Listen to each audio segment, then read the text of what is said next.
My brother got my wife pregnant, and she left me for him. But my parents blamed me for this and sent me an email with a PDF attachment titled Baby Expenses, totaling over $20,000. So I laughed in their face and told them no. My name is Stan, and I've always been the responsible one. Growing up in a modest suburban home with my younger brother Max, I learned early on that life wasn't going to hand me anything on a silver platter. While Max got the new clothes and the latest phone models, I wore hand-me-downs and worked part-time jobs through high school to buy my own things. I remember when we were teenagers, Max crashed our mom's car while joy-riding with friends. Instead of punishing him, my parents bought him driving lessons, and eventually a used car of his own. When I asked why I never got a car despite maintaining perfect grades and working 2 jobs, Mom just shrugged. Max needs more encouragement to stay on the right path. You're already doing fine. Another time, Max ruined my prom suit the night before the dance by borrowing it without asking and spilling red wine all over it. My parents told me to be understanding and loaned me money for a last-minute replacement. Money they later forgave Max for but made me pay back in full. Despite everything, I pushed forward. I put myself through college while Max dropped out after a semester, claiming it wasn't his thing. I landed a decent job at a marketing firm, rented a nice apartment, and eventually met Danny.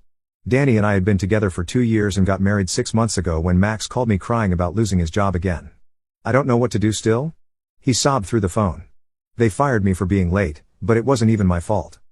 The bus was delayed, and my boss is a total jerk, I sighed, knowing the real story probably involved his chronic irresponsibility, but he was still my brother. What do you need?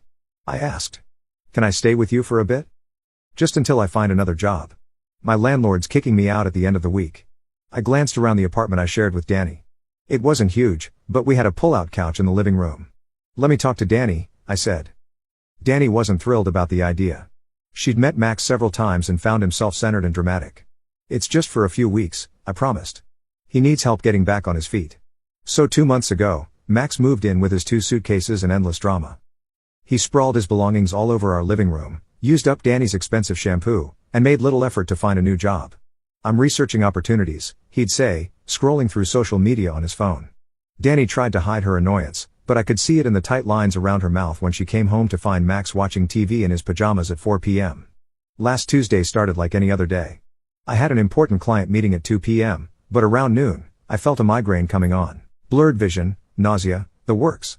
After taking medication that didn't help, I told my boss I needed to reschedule. Go home and rest, she said. We'll move the Roberts meeting to Thursday. I drove home, looking forward to a dark room and silence. When I unlocked the door to my apartment, I heard strange noises coming from the bedroom. Thinking Max might be sick or in trouble, I rushed down the hallway. The bedroom door was partially open. I pushed it wider and froze. There, in my bed, were my brother and my wife, naked, together. Time seemed to stop. Danny saw me first. Her eyes widening in shock. She shoved Max away and grabbed for the sheet. Stan, this isn't, Max turned, and to my complete disbelief, he didn't even look ashamed. He just sat there, covering himself casually as if I'd walked in on him watching TV. What the hell is this? My voice came out surprisingly steady. Danny jumped up, wrapping the sheet around her body. Baby, I'm so sorry. It just happened. Just happened? I repeated. You just happened to fall into bed with my brother? Max rolled his eyes. Oh, come on, Stan. Don't be so dramatic. The casual dismissal in his voice made something snap inside me. 6 months of marriage with Danny, 2 months helping Max. And this was how they repaid me. Get out, I said, both of you, now. Danny started pleading, making pathetic excuses about how Max had come on to her, how meaningless it was, how much she loved me. But Max just laughed. Don't bother, Danny. He was never good enough for you anyway. He looked at me with cold eyes. I love her, Stan, and I'm taking her. She's been unhappy with you for months. I stormed to the closet, yanked out their clothes, and threw them into the hallway. Then I grabbed Max's suitcases from the living room and Danny's gym bag from the closet. You have 5 minutes to pack and get out before I call the police, I said. My voice shaking with rage. They dressed hurriedly, stuffing belongings into their bags while I stood with my arms crossed, staring at the wall. When they finished, I followed them to the door. Stan, please. Danny tried one last time. We need to talk about this. There's nothing to talk about, I said, shoving them into the hallway and throwing their remaining bags after them. You're dead to me, both of you. I slammed the door, locked it, and slid down to the floor, finally letting the tears come. I spent that night crying until I had no tears left. My phone buzzed constantly with texts from Danny begging for forgiveness, but I deleted them all without reading. Around 9 p.m., my mother's name flashed on the screen. I hesitated before answering. Hello? What the hell is wrong with you? Mom's voice was shrill with anger. I pulled the phone away from my ear. Excuse me? How dare you throw your brother out on the street? He called me crying. Stan, he has nowhere to go. I couldn't believe what I was hearing. Mom, do you even know what happened? Max was sleeping with Danny. I caught them in my bed. So what? These things happen. You had no right to kick him out of the apartment. He's your brother, for God's sake. He's in love with her, Stan. You should be happy for him. Happy? My voice cracked. Are you serious right now? Listen to me. You have a good job and can find another apartment. Why don't you just let Max and Danny have your place? They need it more than you do. The suggestion was so absurd I wondered if I was hallucinating. Let me get this straight. You want me to give my apartment to my brother and the wife he stole from me? Are you insane? Don't talk to me like that. You've always been selfish, Stan. You've always been jealous of your brother. Just grow up and do the right thing. I laughed bitterly. The right thing? Like what Max did? Or what you're doing now? You're impossible, Mom snapped. I raised you better than this. No. You didn't. You raised Max to think he can take whatever he wants, and you raised me to let him. I'm done with all of you. Stan, I hung up before she could say more and immediately blocked her number. Then I blocked Max and Danny too. I'd spent my entire life being the responsible one. The understanding one. The one who sacrificed. Not anymore. Over the next few days, I learned from my cousin Emily that Max and Danny had moved in with my parents. Apparently, they were the new golden couple, with my mother cooing over them at family dinners. Max is going around telling everyone Danny's the love of his life, Emily told me over coffee. He's posting these sickening couple photos all over Instagram with captions like "when you finally find your soulmate." It's disgusting. I don't care, I said. Even though I did, it hurt like hell. But I threw myself into work. My boss, Alicia, noticed my renewed dedication. Whatever's fueling this productivity streak, I like it, she said one day. The Roberts campaign was brilliant, Stan. I'm recommending you for the senior marketing strategist position. The promotion came with a significant raise in my own office. I decided to celebrate with friends at Riverfront, a trendy bar downtown. My college friend Zoe insisted on buying rounds for everyone. To Stan, marketing genius, an all-around badass, she toasted, raising her glass. Several drinks later, our group had dwindled to just Zoe and me. I'd known her since freshman year of college. She was my best female friend, the person I called when my car broke down or when I needed honest feedback on a presentation. She'd never liked Danny, calling her suspiciously perfect and too slick by half. I never told you this, I said, feeling loose from the alcohol. But you were right about Danny. Zoe's expression softened. I'm sorry she hurt you, Stan. You deserve better. Something in the way she looked at me made my heart skip. We'd always had chemistry, but had never crossed the line from friendship to something more. That night, the line blurred. I don't remember who suggested going back to her place, but I remember the butterflies in my stomach as we stumbled through her door laughing. I remember the moment our laughter faded into something more intense. I remember the first kiss, tentative, then hungry. The next morning, I woke up in Zoe's bed momentarily confused, then mortified. Oh my God, I groaned, sitting up with the sheet clutched to my chest. What did we do? Zoe handed me a cup of coffee, already dressed in sweatpants and a t-shirt. Nothing we need to regret, she said carefully. Unless you do? I took a sip, buying time. I don't know. You're my best friend. I don't want to ruin that. She sat on the edge of the bed. Who says it has to be ruined? Maybe it could be better. I studied her face. The kind brown eyes, the slight worry crease between her brows. This was Zoe, who'd held my hair back when I got sick at a frat party a decade ago. Zoe, who drove 4 hours to help me move into my first apartment. Zoe, who knew all my flaws and liked me anyway. Are you saying you want to date me? I asked. She smiled. A hint of nervousness in it. I'm saying I've wanted to date you since sophomore year, but the timing was never right. I thought about Danny's betrayal, about jumping into another relationship so soon. But this wasn't a rebound with a stranger. This was Zoe. Maybe we could try, I said cautiously, but slowly. She nodded. I can do slow. She couldn't, as it turned out. Within weeks, we were officially a couple. To my surprise, her parents were thrilled. Finally, her mother exclaimed when she told them. She hugged me tight. We've been waiting years for her to wise up and see what was right in front of her. Her father clapped my shoulder. You're already family, Stan. Now it's just official. It felt surreal having parents who actually supported me, who treated me like I mattered. Zoe's family had always welcomed me, but now there was a new warmth in their acceptance. Meanwhile, Max continued posting loved-up photos with Danny. I saw them when I occasionally checked social media. Their smiling faces projected like a perfect couple. In the early days, each picture felt like a knife twisting in my gut. But as weeks passed and my relationship with Zoe deepened, the pain dulled. 6 months later, Zoe took me to the lighthouse at sunset, got down on one knee and asked me to marry her. I said yes without hesitation. We planned our engagement party for 3 months later at Bellini's, an upscale Italian restaurant downtown. I sent invitations to all my close friends, Zoe's family, and several relatives from my mom's side who'd always been kind to me. I deliberately didn't invite my parents or Max. Some wounds were too deep to mend. The night of the party was perfect. Zoe's mother, Janet, had helped arrange everything, from the soft lighting to the flowers that matched my engagement ring. For the first time in my life, I felt truly celebrated. The next morning, I was still riding the high of the celebration when my phone rang. I almost declined when I saw it was my mother. I recently unblocked her number, but something made me answer. "What do you want, Mom?" I said flatly. "How could you?" Mom's voice trembled with accusation. "How could you have an engagement party and not invite your own family?" I sighed, already exhausted by the conversation. "I invited the family I wanted there. We're your parents, Stan. And Max is your brother, no matter what happened between you two." "You mean no matter that he slept with my wife and you told me to give them my apartment? That kind of what happened? Family is forever, Stan. You don't turn your back on family." "Funny.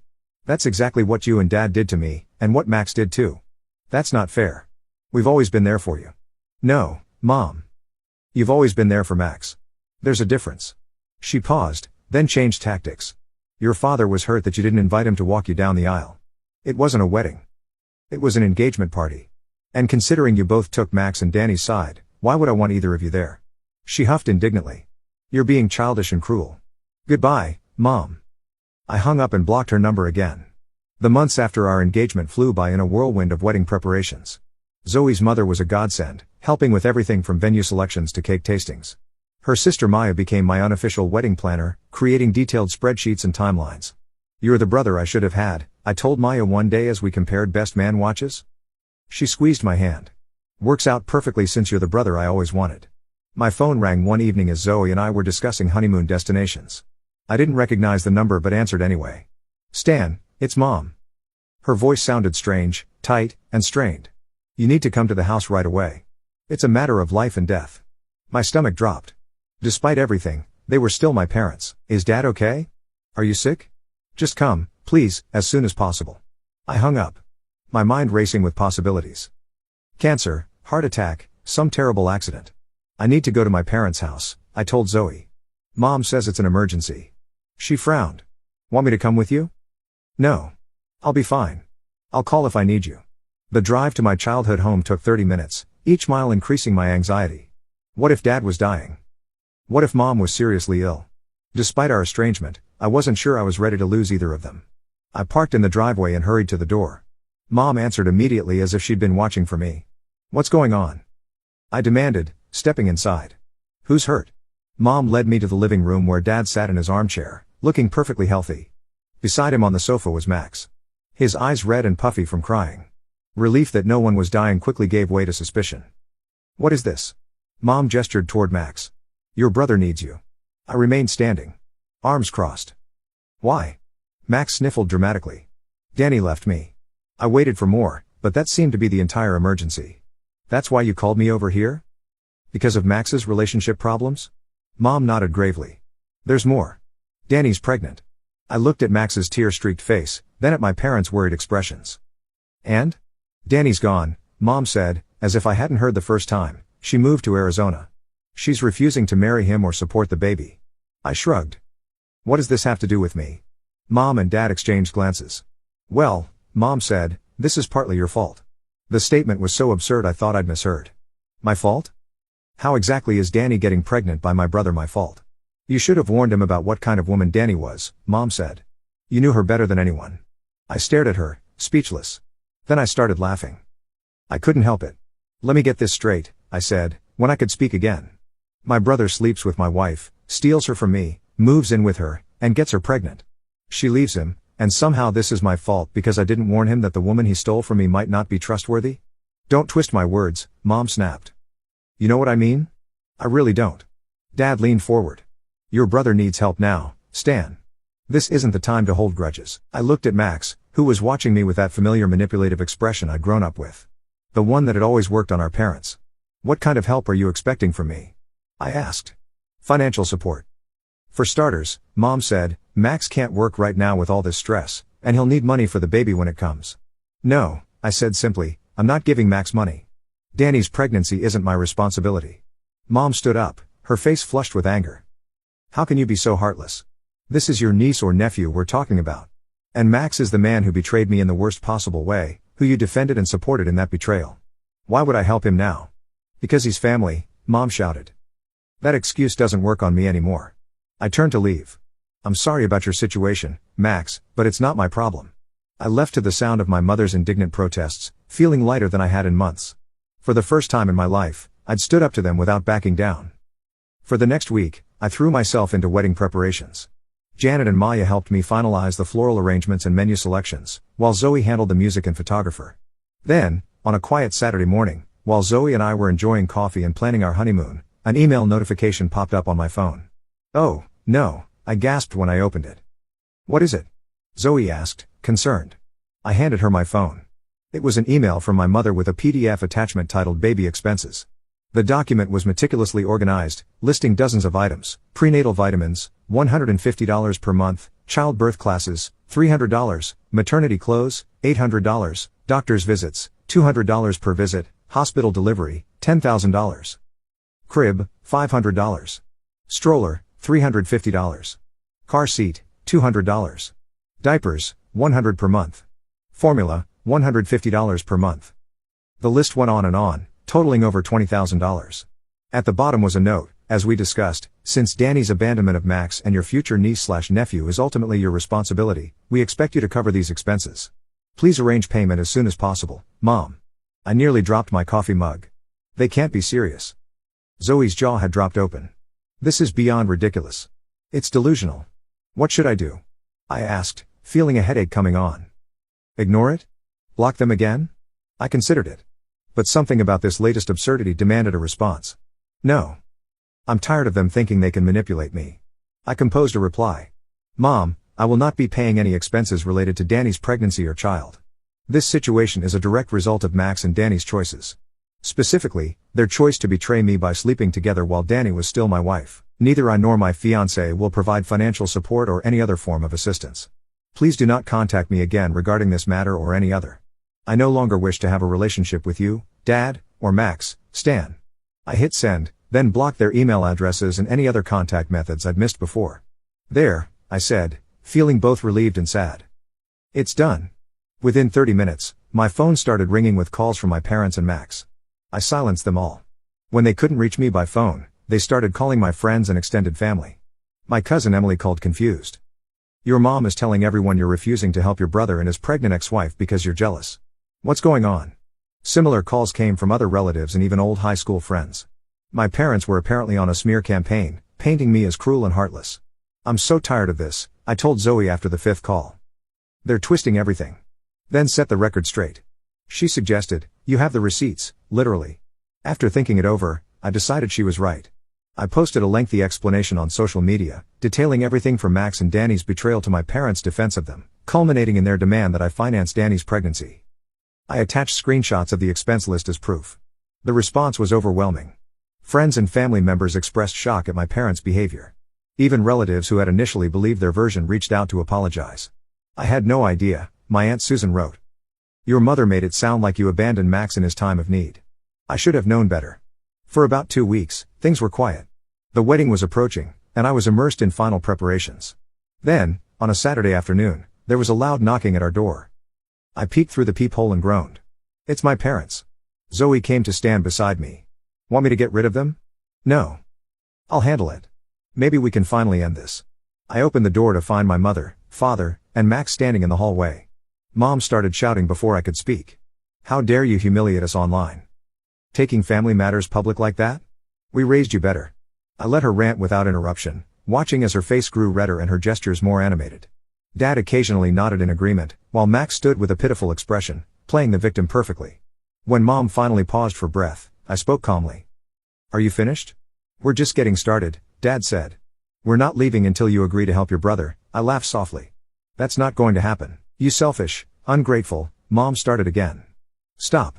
Zoe stepped forward, her voice firm but controlled. You've said enough, and I won't let you bully him anymore. Bully him? Dad scoffed. We're his parents. Parents who've consistently favored one child and expected the other to sacrifice everything? Zoe said. Parents who defended their son's betrayal and now want to make Stan financially responsible for it. That's not parenting. That's abuse, Mom gasped dramatically. How dare you? It's time for you to leave, Zoe continued. If you don't, I'll call security. You wouldn't dare, Dad challenged. Zoe pulled out her phone. Try me. They left, but not before Mom delivered a parting threat. This isn't over, Stan. You'll regret turning your back on family. After they left, several relatives called to report that my parents were still badmouthing me. Some had even seen my mother and Max outside their church with a handwritten poster claiming Stan Jenkins abandoned his brother and unborn child. They're unbelievable, I told Zoe. But I'm done caring. Our wedding day arrived 3 months later. Despite my parents' drama, it was everything I'd dreamed of. We held the ceremony and reception at a beautiful lakeside venue, surrounded by people who genuinely cared about us. Zoe had hired security, just in case. Her foresight proved necessary when my parents and Max tried to crash the reception, poster in hand. The security guards calmly but firmly turned them away. Your family's here, Maya told me, gesturing to the gathered guests. The real one. She was right.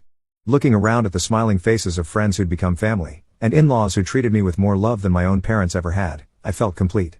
Zoe and I left the next day for our honeymoon in Hawaii. 2 blissful weeks of sunshine and new beginnings. Months later, I heard through Emily that Danny had given birth to a boy. My parents and Max were helping raise him, complaining constantly about their financial struggles and their heartless son who wouldn't help, but their words no longer hurt me. I had built a life with a woman who respected and loved me, surrounded by people who supported us. I had broken free from the toxic patterns of my childhood and found happiness on my own terms.